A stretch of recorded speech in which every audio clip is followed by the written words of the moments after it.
Sa ating pong message this morning, ating pong pag-aaralan ang ating paksa o message na may pinamagatan po na The Jezebel Spirit. Yan. Basahin nga po natin sabay-sabay. The Jezebel Spirit. No? Ang spirito ni Jezebel. Nakakala sa inyo kung sino si Jezebel? Si Jezebel. Wala, biglang no? Tumahimik Ayan. Jezebel. Ayan. According to the Bible, ayan. Si Jezebel daw po ay isang Phoenician princess.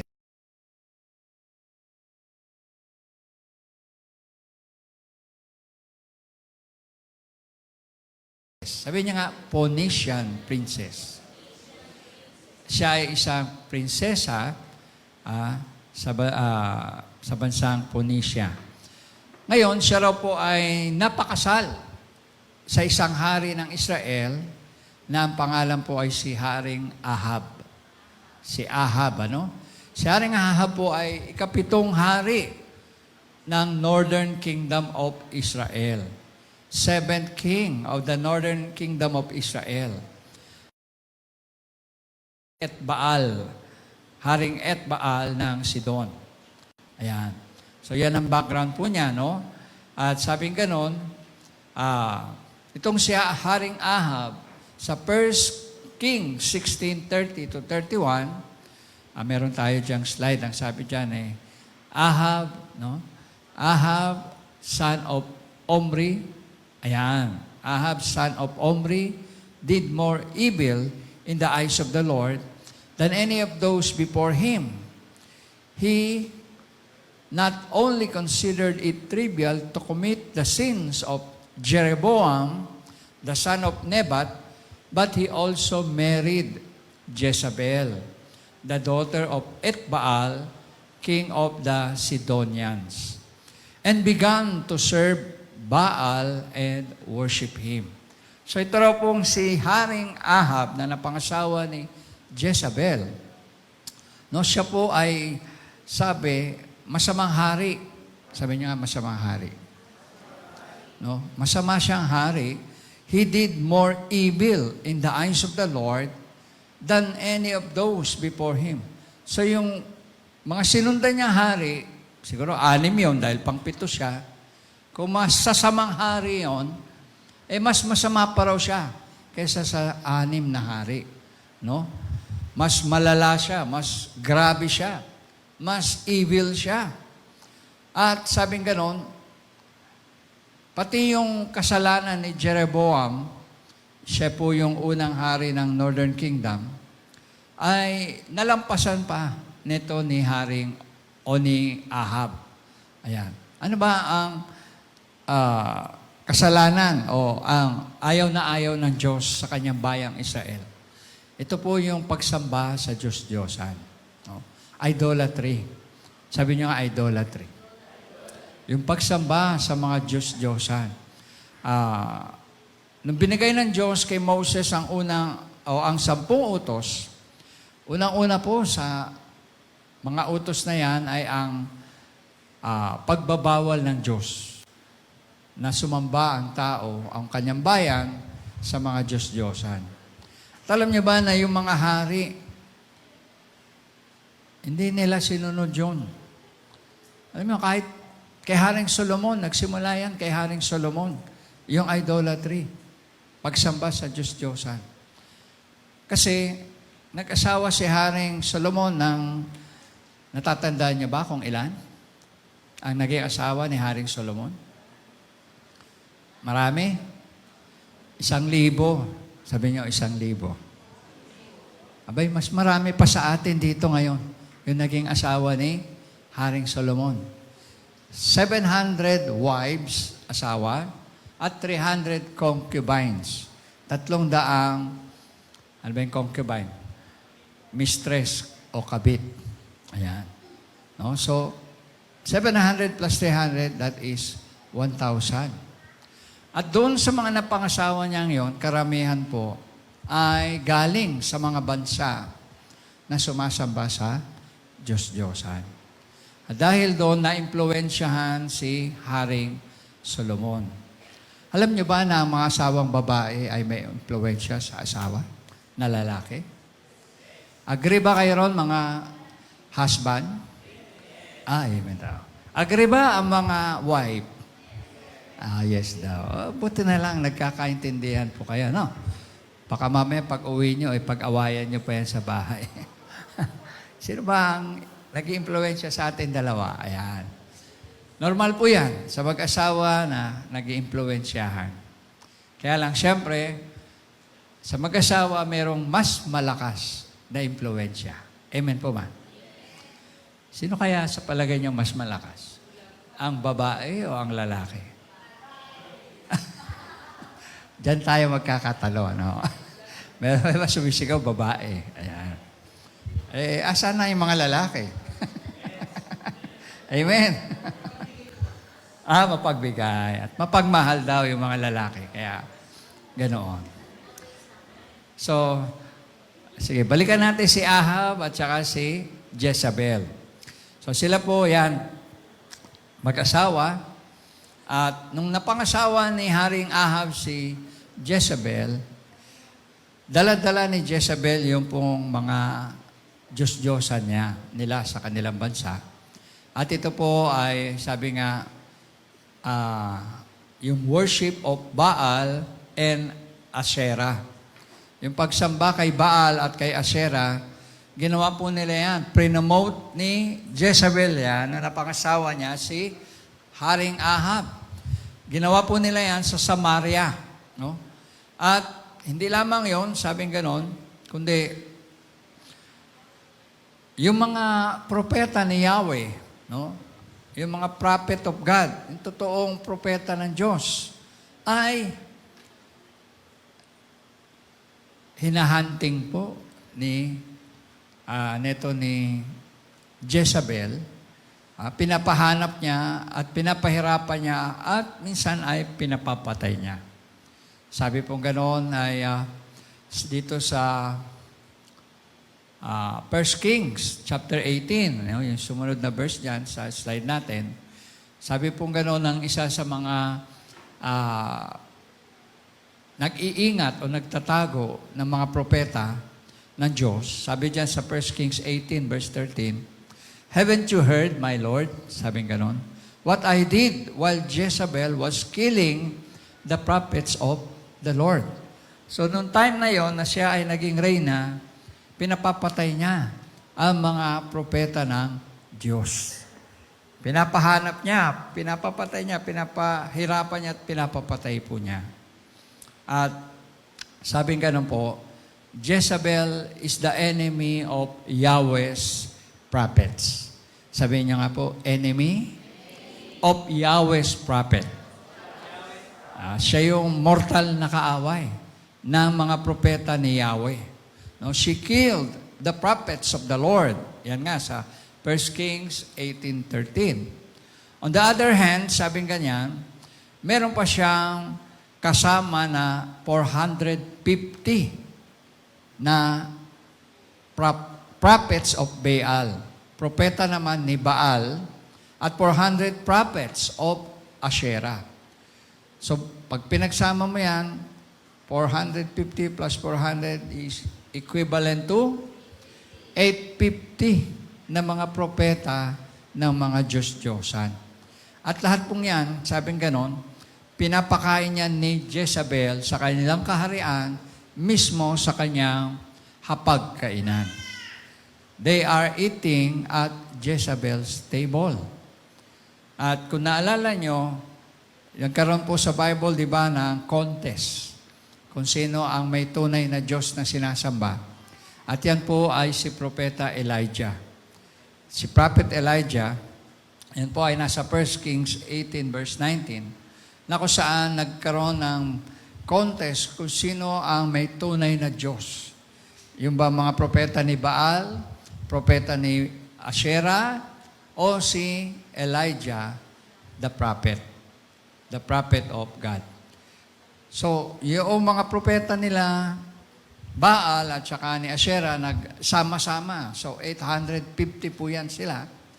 sama-sama sila at kanila pong tinawag yung kanilang Diyos-Diyosan.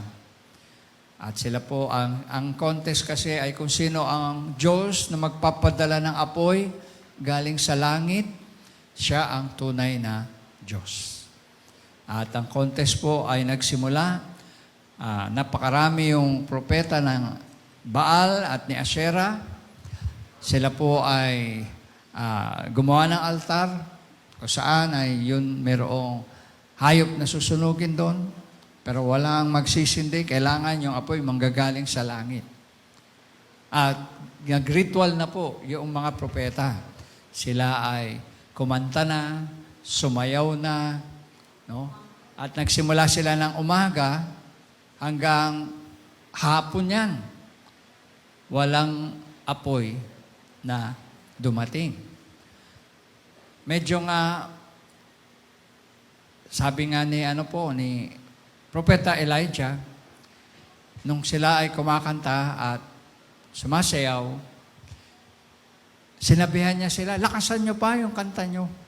Baka mamaya natutulog ang Diyos niyo. Hindi kayo naririnig. Ginawa po. Linakasan nga nila. Nilakasan na. Pero wala pa rin apoy, wala pa rin sagot. At pagkatapos, lahat na ginawa, sumayaw, kumanta, ano pa ba?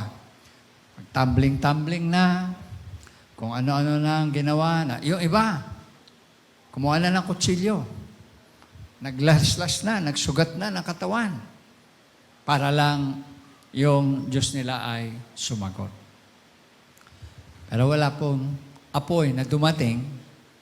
Ngayon, pagdating sa time's up na nila, at ang time naman ay nakay Elijah na, tandaan nyo, ilan po ang propeta ni Yahweh? Isa lang. Si Elijah. Elijah versus 850 prophets of Baal and Asherah. Isa lang siyang lumaban, pero sabi nga niya, yung altar, kasi magkaiwala yung altar nila na meron pong handog para sa Diyos. Sabi nga noon ni Elijah, buhusan ng maraming tubig. Punuin, basain. 7 beses na binuhusan ng tubig yung altar. Ano po yun? Altar ng bato po yan, na mataas na bato, then nasa taas yung handog na hayop. So, nung pong binuhusan niya ng 7 beses, after noon, tumingala sa langit si Elijah, tumawag sa kanyang Diyos, at hiniling na magpadala ng apoy. Pagkatapos po niya mag-pray, bumagsak ang apoy mula sa langit, tinupok yung handog na hayop, tinupok yung bato, sunog lahat ng bato, tinupok pati yung tubig. Yung basang-basang tubig, nasunog lahat yun. Doon po pinakita ng Diyos na siya ang totoong Diyos at nag-iisang Diyos na buhay. Amen? Palakpakan natin si Yahweh. Hallelujah! Si Yahweh ang tunay na Diyos at napatunayan po yan doon sa Mount Carmel. Na kung saan, pagkatapos po noon, sabi nga noon, Elijah kills Jezebel's prophet on Mount Carmel. Dahil nga hindi sila totoo na propeta, dahil hindi sila totoo na sugo ng Diyos, ayun po yung kabayaran, yung kanilang kamatayan. Bakit po? Kasi naman, nauna naman si Jezebel na nagpapapatay din ng mga propeta ng Diyos. No? Kaya makita natin kung gaano po kasama itong si Jezebel ng panahong yon.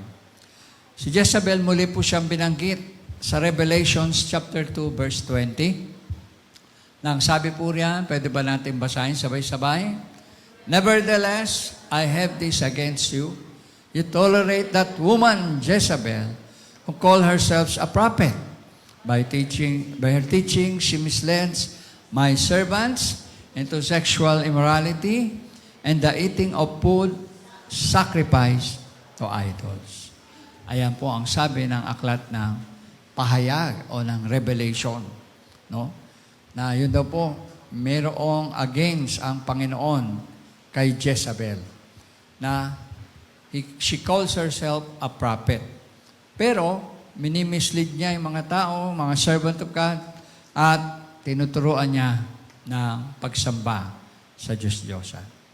Alam mo, minsan may mga Kristiyano na kahit Kristiyano na, unaware na napapa-join pa rin o kaya napapa-compromise pa rin sa idolatry.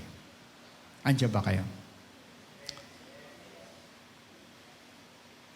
Merong iba na nagpo-profess na Christian, pero makita mo sa Facebook, nagpo-post pa rin, minsan connected pa rin sa mga idols. For example, mga piyesta-piyesta. Alam niyo ba, ang pinagmula ng piyesta ay mga sacrifice, food sa idols? Na yung pong mga hinahanda ng unang panahon, kaya may piyesta. Unang-una, ang pinaparangalan sa piyesta, di ba, mga santo-santo. Andiyan ba kayo? Ang mga santo po ay hindi po Diyos at hindi sila dapat sambahin. Hindi sila dapat na handugan ng pagkain o ng panalangin o ng pagsamba. Kasi si Jesus lang ang dapat sambahin. Handugan ng pagsamba. Amen ba kayo? Pero minsan, tayo mga Kristiyano, diba? Pag inibita tayo sa piyesta, kumakain din tayo. Amen. Andiyan ba kayo? Sabihin pa natin, hindi naman yan hinanda sa hindi naman yan pinag-pray sa santo. At saka masarap yan, may lechon pa yan. Yeah. So, minsan, kinokompromise natin yung faith natin. No? Sa mga ngatwiran pa tayo Pero, ewan ko lang kung lulusot yung katwiran natin sa Panginoon. Sabi ng Panginoon, huwag tayong sasamba sa Diyos-Diyosan. And then, yung iba naman, pagdating sa posting, mahalata mo kasi kapag pure na Christian na, matured Christian na, at hindi pa matured Christian. Kahit sa posting lang, madidiscern mo kagad kung meron ng malalim na relasyon sa Panginoon. Amen. I remember, meron akong mga kaibigan, mga batchmate sa school, ng high school, na nagsasabi sila sa akin na Christian na sila. Pero minsan nakikita ko sa wall nila, may mga posting sila na minsan, yun nga, connected pa rin sa pananampalataya na may pagsamba sa Diyos-Diyosan.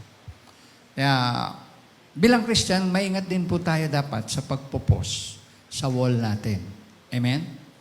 Hindi lahat ng narinig nyo na may Bible o mayroong nagsasalita tungkol sa Bible, lahat ay totoong, genuine na Christian. Kasi sa panahon po natin ngayon, sabi ng Bible, we are in the last days. Marami ang false teachers na lilitaw. At itong si Jezebel ay isa sa mga false prophets, false teachers, sabi diyan sa Revelation, na nagmi-mislead sa mga tao at sa mga Kristiyano. Kaya, yun po, payo ko lang sa atin, maging maingat tayo na tiyakin natin na kapag tayo nag-post, ito ay biblical, ito po ay totoo na nasa Panginoon. Kung meron man tayong ipopost na repost, ika nga, let's see to it po na ito ay tunay na biblical sa Panginoon. Okay? Now, let's go to the Jezebel spirit. Ayan. Sabi niyo, Jezebel spirit. Okay, binanggit dyan sa Revelation, na yung Jezebel spirit ay nakapasok sa church. Sabi niyo, church. Ito raw pong spirito ni Jezebel ay nakapasok sa mga churches. Binanggit yan sa Revelation. At Revelation, makikita natin ang 7 churches na binanggit, mga karakteristik, mga mangyayari sa huling araw, sa huling panahon. At sinama si Jezebel sa mga espiritu na dapat ingatan sa mga huling araw. At ito po yung ating pag-aaralan ngayon. And this is not only particularly sa ating church, but I believe ng spirito ni Jezebel ay pumapasok sa lahat ng church ng ating panahon. Kasi ang goal po ng Jezebel spirit ay hindi po maka-Diyos. No? Kasi binanggit diyan, yung kanyang karakteristik ay pumapatay, nagliligaw ng mga tao, na naninira, division. So let's try to look, ano ba ang Jezebel spirit? Sabi po, ang Jezebel spirit ay hindi direktang binanggit sa Bible bilang espiritu po. Pero ito raw po ay ugali at gawa ni Queen Jezebel at siya po ang naging basehan para sa termino na ito na Jezebel spirit. Yan. Ito raw po ay karaniwang ginagamit para ilarawan ang espiritu na nagdadala na mga sumusunod po sa loob ng church. Manipulasyon, rebellion, pride, at sexual immorality sa loob ng simbahan. Tingnan po natin isa-isa itong mga ito na connected sa espiritu ni Jezebel. Number 1 po ay yung tinatawag na control and manipulation. Sabihin nyo nga, control and manipulation. Okay, ang tao daw po na may Jezebel spirit ay gusto po niyang kontrolin ang mga tao at ang desisyon sa loob ng church. Siya po ay gumagamit ng charm. Ano ba yung charm sa Tagalog? Ano? Ang pasel. Ano yan? Anting-anting, no? O mga tinatawag na charm. I mean, literal na meaning ng charm ay yung parang charisma. Ayan. Kung siya'y babae, alam mo, gagamitin niya yung charisma niya sa mga tao. At sabi diyan, gumagamit siya ng charm o kaya pananakot. Ayan. Marunong din pala manakot itong si Jezebel. Or subtle na paraan para makuha ang gusto niya. Minsan daw po, tahimik lang siya, pero malakas naman ang kanyang impluensya. Yun ang Jezebel spirit. No? Isa raw po ay gusto ng control at manipulasyon. Gusto niyang kontrolin ang mga tao at yung mga desisyon sa loob ng church. Meron siyang pamamaraan, charm, minsan yung pananakot, o kaya ay subtle. Ibig sabihin ay hindi halata. Palihim lang o simpleng paraan lang, pero gusto niya makuha yung kanyang gusto o gusto niya marahil masunod yung kanyang gusto. Tahimik lang siya, pero sabi po, malakas ang kanyang impluensya. Ito ang spirito ng Jezebel. Sa 1 Kings, may example tayo po sa Bible, 21, verse 7 to 10. Ayan, nakalagay po dyan. Sabi dyan, I will give you the vineyard of Naboth. No? Ito po ay, nung time nila mag-asawa ni Ahab, nakita niya minsan si Ahab malungkot, umiiyak. Medyo, alam mo yun, sad siya. Meron siyang gusto pero hindi niya nakuha, kaya nagmumukmok. Meron bang ganun sa atin? Pagka hindi nakuha yung gusto, iiyak, magmumukmok, magtatantrums. Parang bata, ano? Yung ganun karakteristik ka rin sa mga maliliit na bata. So parang ganun si Ahab, nakita ngayon ni Jezebel. Ang sabi ni Jezebel, bakit ka umiiyak? Bakit ka nagmumukmok? Bakit ka nasa sulok? Ayan. So sinabi ngayon ni Ahab ang dahilan. Sabi niya, meron kasing vineyard si Naboth ayaw ibigay sa akin, hindi ko makuha. Dito papasok yung impluensya ng asawang babae. Andiyan ba kayo? Hello? Minsan pag merong hindi magawa ang asawang lalaki, umientra si Mrs. At si Mrs. ang gumagawa ng paraan. Amen ba kayo, mga Mrs.? Ay, tatlong amen. Tatlong amen. So sabi ni Jezebel, ako ang gagawa ng paraan. Ipaubayan mo yan sa akin, sabi niya. So ginamit po ni Jezebel ang kapangyarihan at panlilinlang para makuha niya ang gusto ni Ahab. Nagpagawa po siya ng sulat, no? Ginamit niya yung seal ni Ahab, pinadala doon kay Nabot, at yung kanyang mga inutusan, sinabihan niya na, padala yan ni Haring Ahab, at ibigay mo yan, meron niyang seal ng hari, pero siya po ang gumawa. Andiyan ba kayo, mga misis? Minsan, ike-credit kunyari sa mister, pero sino po ang gumawa? Ay, wala sumasagot. Minsan gumawa ng paraan ng misis para kay mister. Ayun pala. So, sa madalit salita, sumunod yung inutusan at ang bilin po ni Jezebel.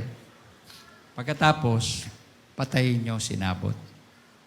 Para siguradong walang hahabol. O, di ba? Ginawa ni Jezebel ang control at manipulasyon sa kanyang asawa mismo para lang makuha yung kanilang gusto na makuha. So yan po yung spirit ni Jezebel. Then, next, sabi pong ganon, yung pangalawa na palatandaan ay yung tinatawag na undermining authority. Sabi nyo nga, undermining authority. No? Yung undermining authority, yan daw po yung spirito ni Jezebel na hindi nagpapasakop sa leadership.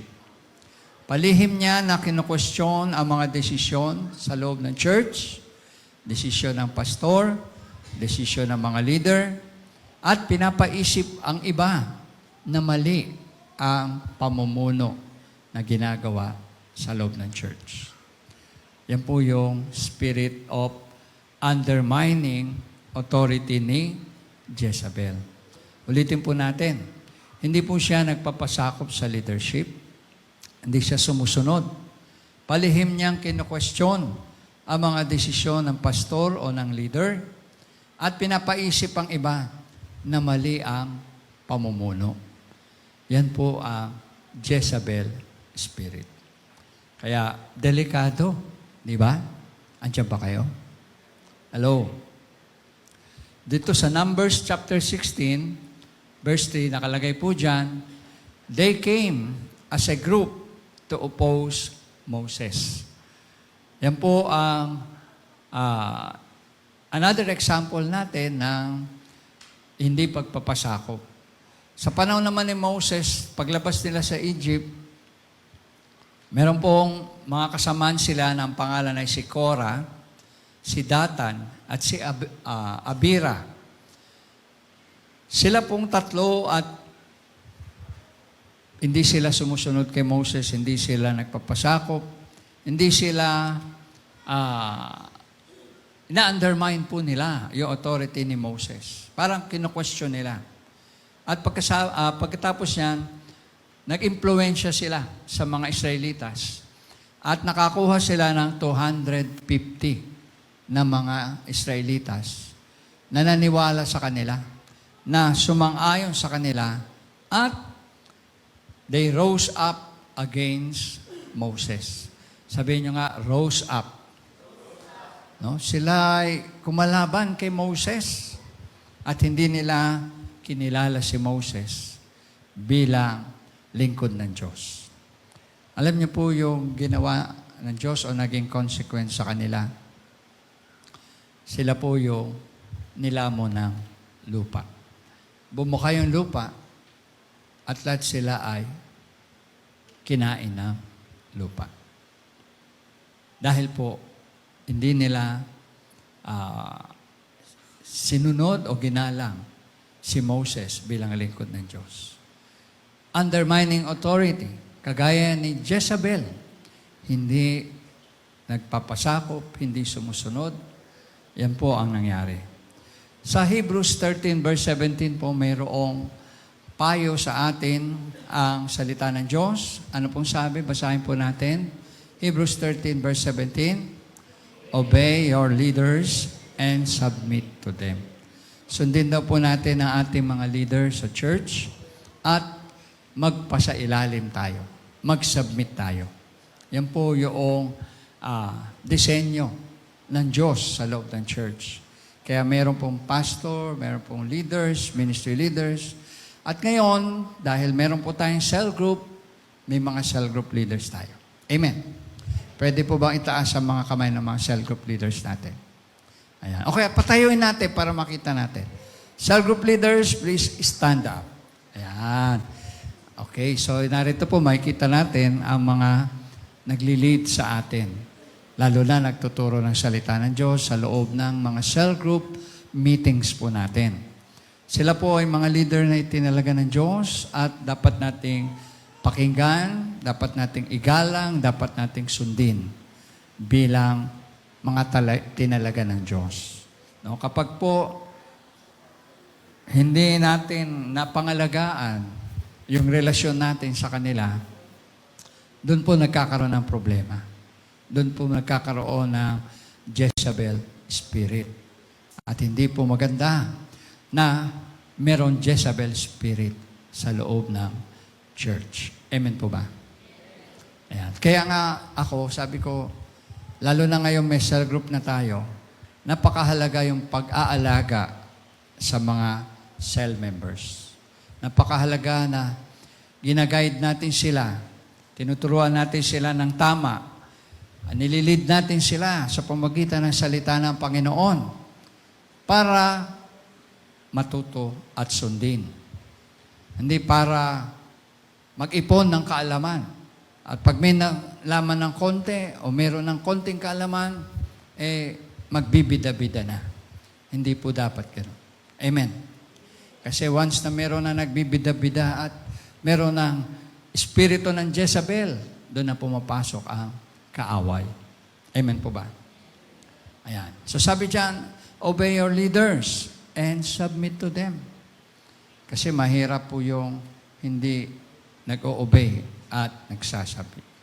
Number 3 po, na spirit of Jezebel ay meron pong false teaching and prophecy. Sabihin niyo po, false teaching and prophecy. Sabi po, madalas ay nagkiklaim sila na may word from the Lord.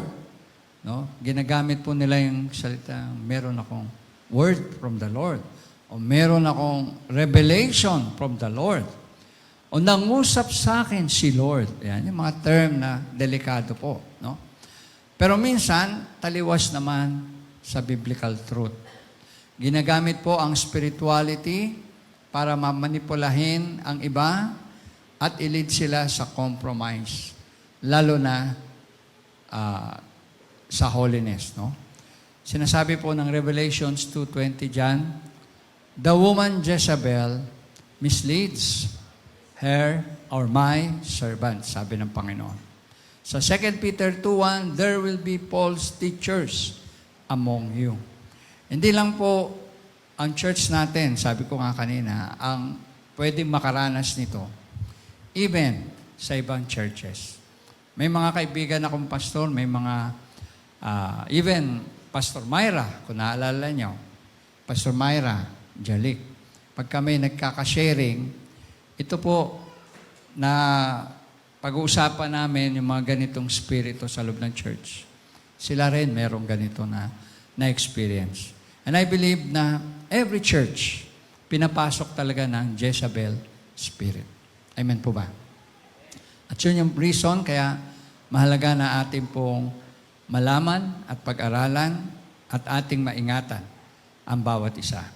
Next, number 4, ang sabi po, merong Jezebel spirit ay yung tinatawag na divisiveness and gossip.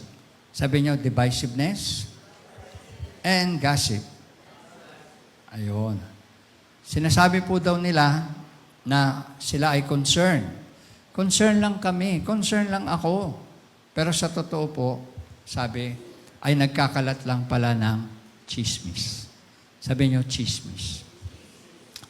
Gumagawa ng maliit na grupo sa loob ng church para ihiwalay ang sarili sa main body.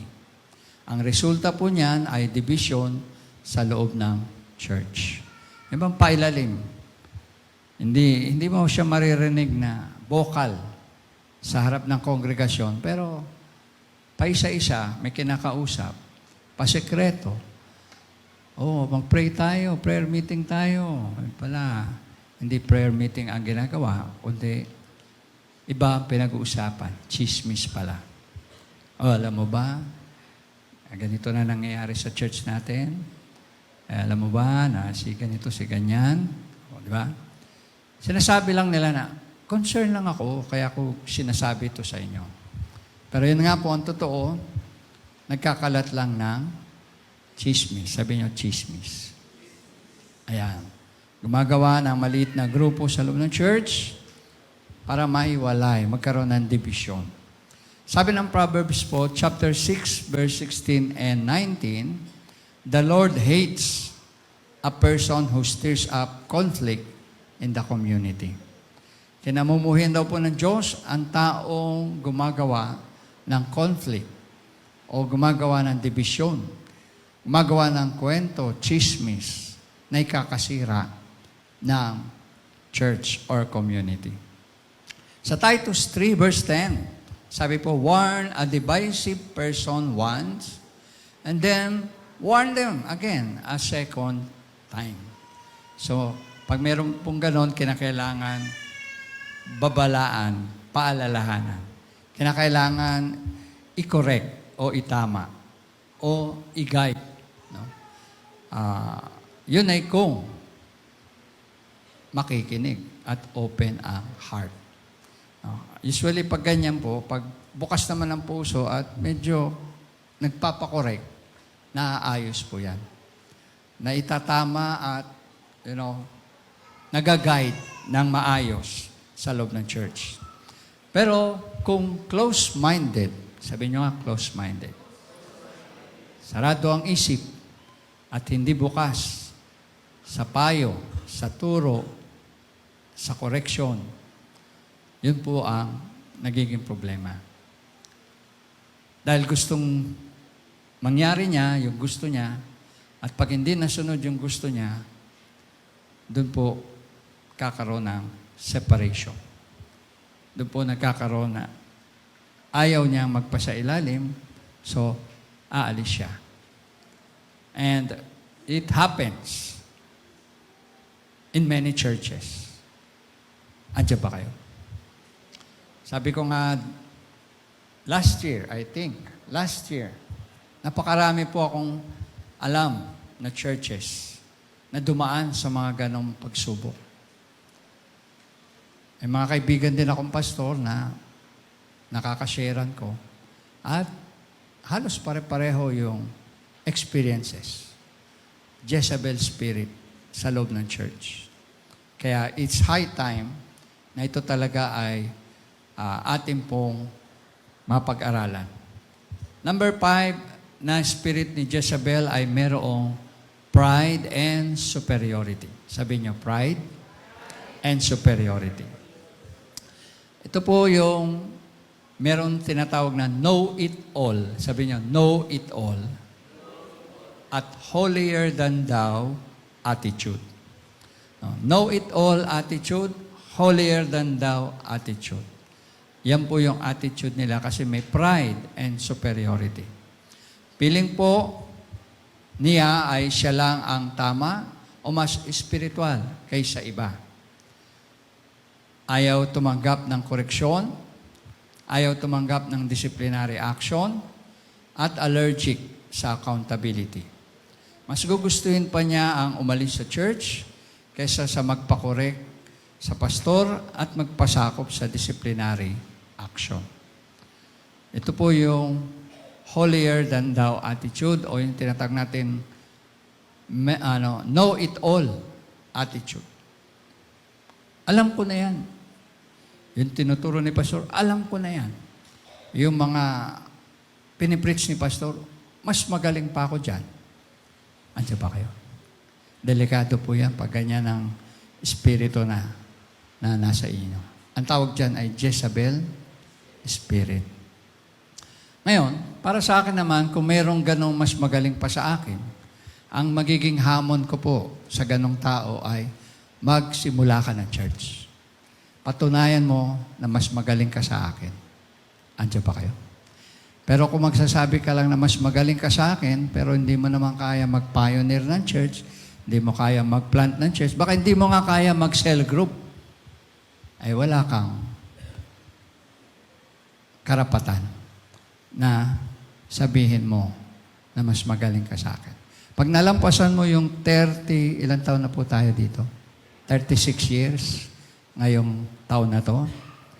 Pag nalampasan mo yung 36 years experience ko sa pagpapastor, sasaludo ako sa iyo at sasabihin ko, ang galing mo. Saludo ako sa iyo. Pero kung wala ka pang napapatunayan, yabang lang yan. Pride and superiority ang tawag. Amen po ba? Kasi mahalaga yung nagsasubmit ka, nagpapasakop ka. Mahalaga yung kinikilala mo, ang pastor mo ay lingkod ng Diyos. May makita ka mang mali sa iyong pastor, hindi ikaw ang mananagot. Ang pastor ang mananagot. Kaya nga sabi ko nga, bilang inyong pastor, kung mayroon kayong nakikitang hindi nyo gusto sa akin, sumunod pa rin kayo mga kapatid. Kasi, bakit? Ako ang mananagot sa Diyos, hindi kayo. Amen. Hello? Ang inyong obligasyon, ang inyong tungkulin ay obey your leaders and submit to them. Yung Hebrews na binasa natin. Kasi ako naman, ang magiging tungkulin ko bilang inyong pastor, yung accountability ko sa inyong mga kaluluwa. Ganun lang po yun, pag umarap tayo sa Diyos. Kaya mahalaga, gagawin po natin yung ating role sa loob ng church. Sabi niya, role. Ayan. Tungkulin natin, gampanan natin. Kung tayo tinawag na maglingkod sa Diyos, maging faithful sa gawain ng Panginoon, mag-serve sa ministry, mag-lead ng worship, mag-lead ng cell group, gawin natin na may katapatan. Huwag tayong tumingin sa tao. Andiyan ba kayo? Kasi wala pong perfect church, walang perfect pastor, walang perfect leader. Kahit saan kayo pumuntang church, akala na iba pag lumipat ng church, tapos ang problema. Wala na sila makikitang problema.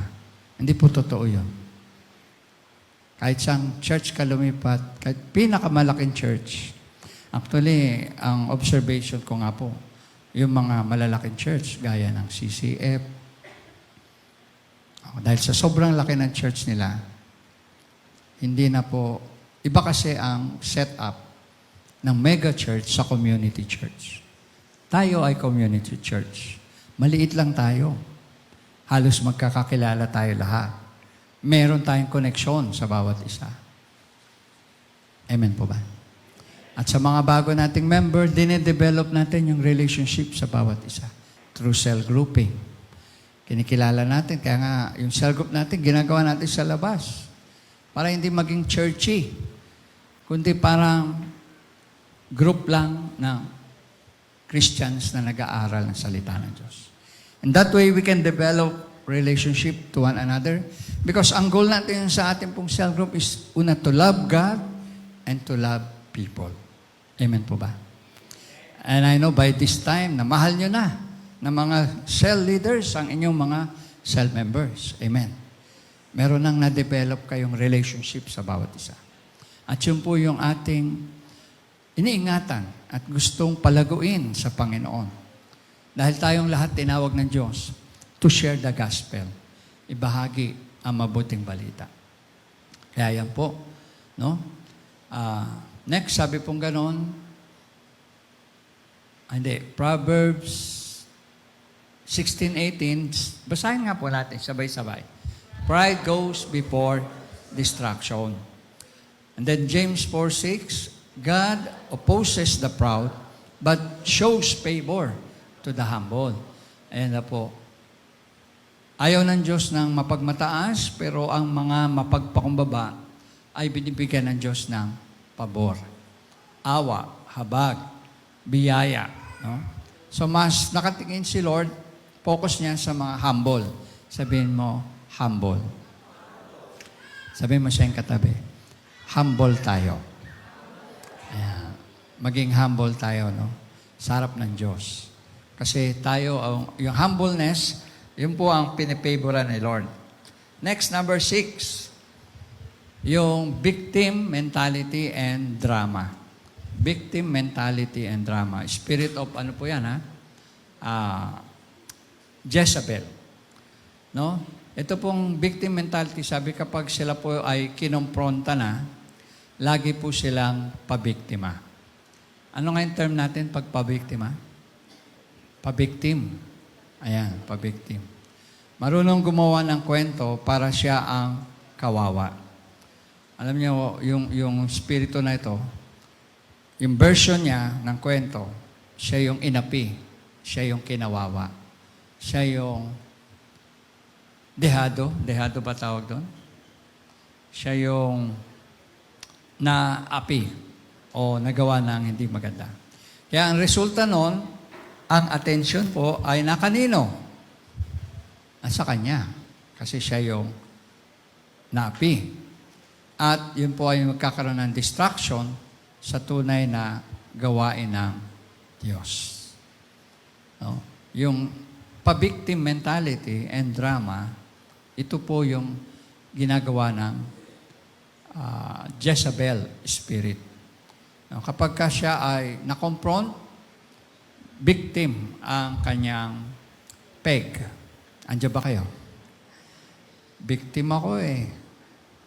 Mali yung ginawa sa akin eh. Inapi ako eh. Ayan, mga ganun po. So meron siyang version ng kwento at doon, siya pala yung kawawa.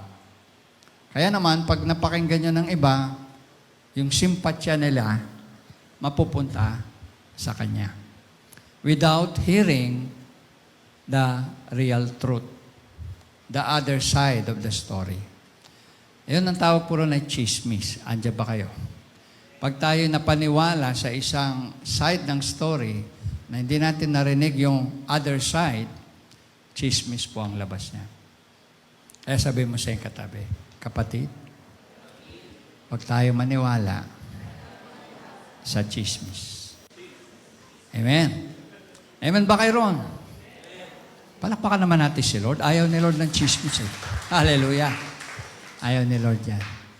So, sabi ng 1 Kings 21 verse 25, there was never anyone like Ahab, no? Urged on by Jezebel.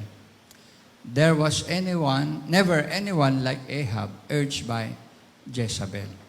So ito nga pong di ba? Paawa siya, si Ahab. Kaya naman, sumaklolo agad si Jezebel. Agad-agad, gumawa ng paraan si Jezebel kasi pabiktim itong si Ahab. Paawa effect, no? Sa 2 Timothy chapter 3 verses 2 to 5 sabi, people will be lovers of themselves without self-control. Without self-control. So, ito po yung mga spirit of Jezebel na mahalaga na atin pong ma-discern o malaman. Now we go to the next slide. Ang sabi na next slide natin, how to deal with it. Paano natin i-deal kapag ka mayroong ganito? O paano natin i-deal? No? Haharapin o paano natin aayusin kapag mayroong ganito. Number 1 po is mahalaga yung tinatawag pong discernment. Sabi nyo, discernment. Discernment. Ayan po. Ang discernment po ay nanggagaling sa Holy Spirit. No? Hingin natin, ipag-pray natin sa Holy Spirit ang wisdom at leading para ma-discern natin po ang Jezebel spirit. Tandaan po natin,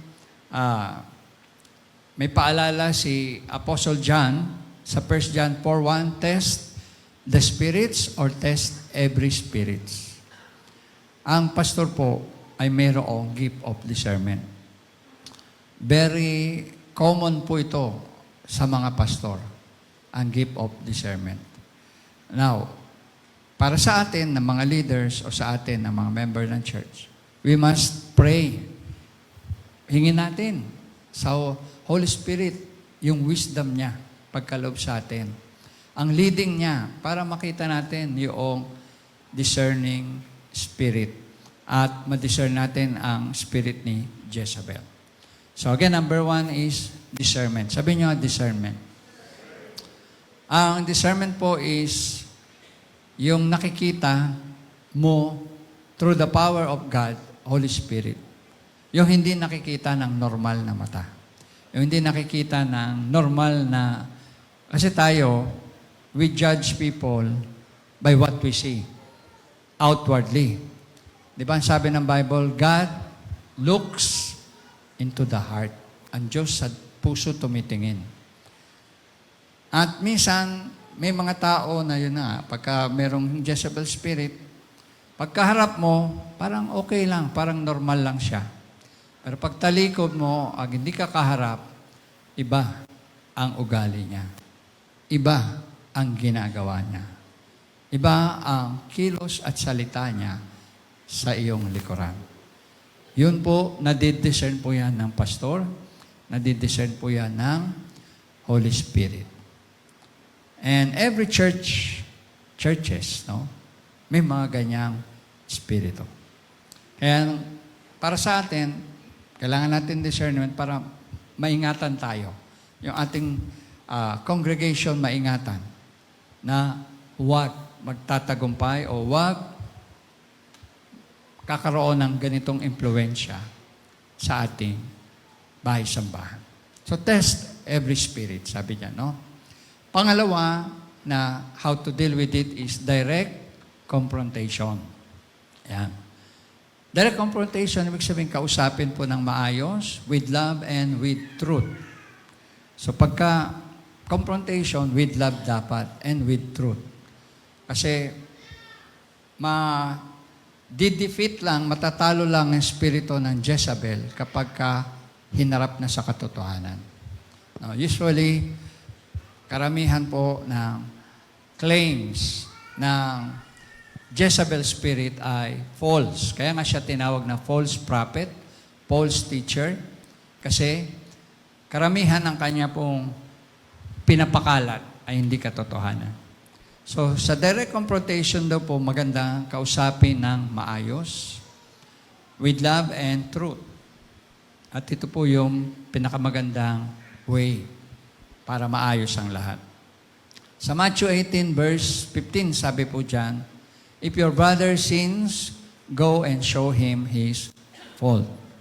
So kapag ka po, ayan, mayroong nagawang mali o pagkakamali, ipapakita sa kanya, sasabihin sa kanya. And then, yun na nga, if siya ay susunod, tatanggapin niya yung correction, maaayos po ang problema. Magiging maayos ang kanyang kalagayan sa harap ng Diyos. Tatanggapin niya yung pagtatama sa kanya, siya po ay magtatagumpay sa loob ng church. No? Number 3, structure and accountability. Ayan. Siguraduhin daw po na may strong leadership at discipleship process. Siguraduhin na mayroong strong leadership and discipleship process. Sa 1 Corinthians 14 verse 30, sabi, everything should be done in a fitting and orderly way. Sa loob ng church, kailangan nasa ayos ang pamamaraan. Nasa mabuting na relasyon, no, with truth and love, sabi nga, pag-uusap na may pag-ibig, pagmamahal, malasakit sa isa't isa, walang pagmamataas, walang pagyayabang, walang pagiging selfish, but done in a fitting and orderly way. Ikaapat po na pamamaraan, how to deal with it is, ito yung last, deliverance and repentance. Sabihin niyo pa, deliverance and repentance. Yan. Kailangan po dyan yung tinatawag na inner healing. Hindi lang basta yung sabihin mo, sige, pinoforgive na kita, nagpo-forgiven na tayo. But yung inner healing, mas malalim po yun na paghilom sa sugat sa puso. Inner healing at tunay na pagsisisi. Sa Acts chapter 3 verse 19, sabi po, repent that times of refreshing may come. No, dun sa pagsisisi at inner healing, dun po pumapasok ang times of refreshing. Kung saan na nariwa, bumabalik yung dating maayos na pakiramdam, maayos na relasyon, bumabalik yung dating tiwala, yung dating pagmamahalan bilang magkapatid sa Panginoon. Amen po ba? Andito pa ba kayo? Ayan. Deliverance and repentance. So, summarize natin uli. Yung po, how to deal with it. Sabi po, number 1, on how to deal with it is discernment. Let's pray for a discerning spirit. By the Holy Spirit's help, God's wisdom, ayan po. And then, direct confrontation with love, of course, and with truth. And then, structure and accountability. Kailangan nasa ayos ang lahat, maging ang pag-uusap, ang pagsasaayos sa problema. And then, deliverance and repentance. Dito lang po, magkakaroon na true reconciliation kapag merong deliverance and repentance. Dahil dito, nanunumbalik tayo sa Panginoon, sinusuko natin lahat sa Panginoon, at nagpapasakop tayo lahat sa Panginoon. Because God is our God. At sabi nga, si Jesus, tinuruan tayo ng repentance and forgiveness. Doon siya ay nakabayubay sa krus. Sabi nga ng huling 7 wika natin, forgiveness agad ang unang-unang namutawi sa labi ng Panginoon. So ano man ang magiging problema, no? Sa loob ng church, there is always forgiveness, there is always acceptance, there is always reconciliation. Kaya, I hope and pray na hindi tayo encounter ng mga ganitong problems in the future. Because pinag-aaralan na natin, inaalam na natin na ito po yung mga dapat na malaman natin. And we also studied how to deal with it, prayer, love, discernment, mahalaga itong mga bagay na to. At syempre, huwag hayaan na makasingit ng husto ang kaaway. Let's learn how to rebuke the spirit of Jezebel. Sabi niyo nga, rebuke. Rebuke. Opo, kasi sa loob ng church, maraming spirit. Isa lang yung spirit ni Jezebel sa ating pinag-aralan ngayon. But sometimes, alam niyo yung kaaway, hindi naman magsisiting pretty lang si Satan at sabi, hindi siya matutuwa na yung ating church lumalago o tayo ay nag-grow sa pananampalataya. Tandaan natin na ang kaaway ay naparito, sabi ng John 10:10, upang magnakaw, pumatay at sumira. Sumira, magnakaw at pumatay. At ang pinakaayaw ni Satan ay kapag ang tao ay lalong nalalapit sa Diyos at lalong nakakakilala sa Panginoon. Kaya ngayon ang sabi ng Panginoon, share natin ang gospel para marami pang kaluluwang maligtas. At yun po yung ayaw ni Satan. Kaya tayo bilang followers of God, followers ni Jesus, We must be vigilant. We must be always prepared. No? At another reminder natin, we are in a spiritual battle. Sabihin niyo, spiritual battle. Ang kalaban po natin is not flesh and blood. Hindi tao ang kalaban natin. Hindi ang kapatid natin, ang kalaban natin. Ang kalaban natin ay spirito na hindi nakikita. Kumokontrol sa mga tao. Kaya sabi ng Ephesians 6, we must put on the full armor of God. Baluti po ng Diyos na kung saan ang pinaka matapang o pinaka mabisa na baluti ay ang salita ng Diyos. Ito po ang tabak ng Espiritu. Ayan. Para magapi ang gawa ng kaaway. Tayo po ngayon ay yumuko, tayo ay manalangin sa Diyos. Let's pray. Aming Ama, kami dumudulog sa iyo sa umagang ito, Diyos.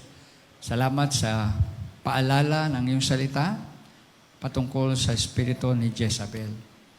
Aming pong dalangin, O Diyos, na lukuban mo kami ng iyong banal na dugo upang ang bawat isa ay maingatan, Panginoon, sa espiritu ni Jezabel.